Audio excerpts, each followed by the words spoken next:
Hello, नमस्कार. श्री स्वामी समर्थ. तर आज सकाळी-सकाळीच ना, मी दादूला बळच खाऊ घालत होते. त्याचं कारण म्हणजे ना, त्याला काहीच खायचं नसतं.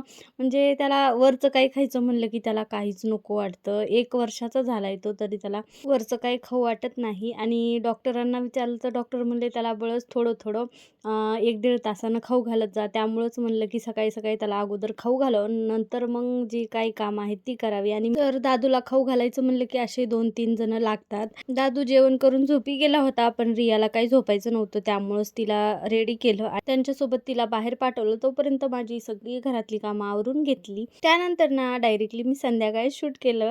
तर संध्याकाळी गेलो होतो आम्ही गच्चीवरती. पण ना खाली काही बसावंसं वाटत नाही. त्यामुळेच मग दादू आणि मी वर गेलो होतो. तर इथं दादूला म्हणत होते, "हाय कर, हाय कर." तर दादू काही करत नव्हता. तर ना आज सगळ्यांचं जेवणं लवकर झाली होती आणि फक्त माझंच राहिलं होतं. तर त्यामुळं मी इथं जेवत होते. तेवढ्यात आई दादूला घेऊन आल्या. तर काल हा फ्रॉक मी रियाला घातला होता आणि आज आईंनी दादूला घातला.